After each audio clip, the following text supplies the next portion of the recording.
This is Autoline Daily reporting on the global automotive industry. The UAW strike against GM is in its third week and progress on a new deal has been slow. But now we have a clearer idea of how much of an impact this has had on all parties. The consulting firm Andersen Economic Group released a study that found about 150,000 workers have been affected by the shutdown, including 75,000 workers at suppliers who have been temporarily laid off or have seen their wages cut. Researchers estimate that the strike has cost GM about $660 million and around $412 million in lost wages for all employees. As we've said, UAW leaders want to drag this out because once the strike is over, the attention will turn back to the union's corruption scandal. Vitesco Technologies, the former powertrain division of Continental, has two major automakers signing up to use its integrated electric drive axle. The PSA Group will use the unit in the electric version of the Peugeot 208 and the Opel Corsa E, which are built on the same platform. And Hyundai, along with its Chinese joint venture partner Beijing Hyundai, will use the axle in the Encino compact SUV and the La Festa sedan. Benefits of the system include the electric motor, high-voltage inverter, and gearbox all integrated into one unit, which allowed the company to remove a number of connectors and cables to reduce weight and cost. It weighs less than 80 kilograms, or roughly 175 pounds, has power outputs from 100 up to 150 kilowatts, and a max torque rating of 310 newton meters, or about 230 pound-feet of torque.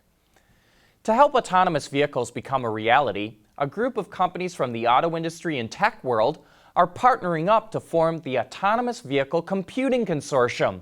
The group includes GM, Toyota, Bosch, Continental, Denso, NVIDIA, NXP Semiconductors, and ARM Holdings, which is owned by Japan's SoftBank Group. The companies will first develop a common computing architecture and platform for self-driving vehicles. The goal is to move autonomous cars from the prototype phase to deploying them on a large scale.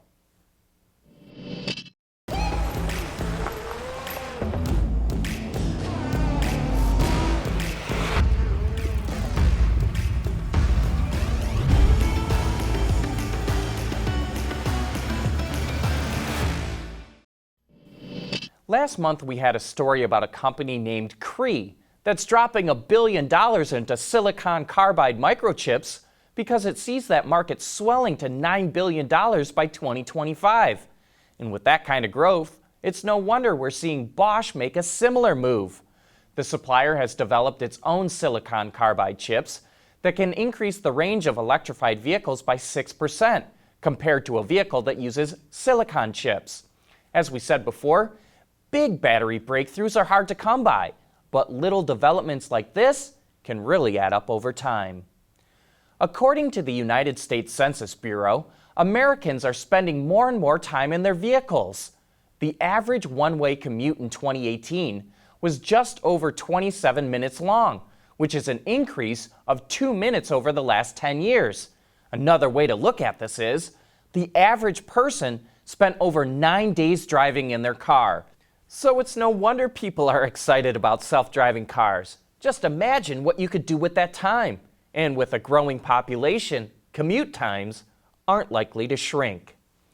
Last week, Volvo teased the upcoming all-electric version of the XC40, and now it's sharing some more details. The infotainment system is powered by Android Automotive OS, which is Google's open-source platform. It has the Google Assistant, Google Maps, and Google Play Store built right into the system. Volvo is the first company to offer this. The XC40 will also be the first in the company's lineup to receive software and operating system updates over the air. The electric XC40 makes its debut next week. Autoline Daily is brought to you by Bridgestone Tires. Your journey, our passion. BMW is showing off a new version of the M8, this time with 4 doors. It gets the same 4.4-liter twin-turbo V8 as the two-door, and it comes in 2 outputs, 600 horsepower for the standard models, or 617 horses in the M8 competition. The engine is mated to an 8-speed automatic transmission and all-wheel drive. The standard model hits 60 miles an hour in 3.1 seconds, and the competition does it in 3. There's a number of unique touches inside and out, but the competition model also gets a few extra goodies, like stiffer engine mounts, a dual-mode exhaust, suspension tweaks, and larger front brakes. While the 4-door is 9.1 inches longer, 1.4 inches wider, 2.3 inches taller, and has a wheelbase that's 7.9 inches longer than the 2-door, it's actually cheaper. The M8 Gran Coupe starts at nearly $131,000, and the competition starts at about $144,000. Sales kick off in the first quarter of next year. The 2021 Chevrolet Colorado gets a small design change and will start with the tailgate. Like the Silverado, the new Colorado gets embossed lettering spelling out the Chevrolet name instead of the traditional bow tie. The basic WT trim, along with the LT and Z71, get a minor change to the front fascia and front skid plates. If you want to get the all-new lettered flow-through Chevrolet front grille, you have to bump up to the ZR2 trim, which also gets new red tow hooks for the 2021 model year. Lower trim Colorados are debuting tomorrow at the Laughlin Desert Classic in Nevada. We'll also get to see the ZR2 at the SEMA show in Las Vegas in November.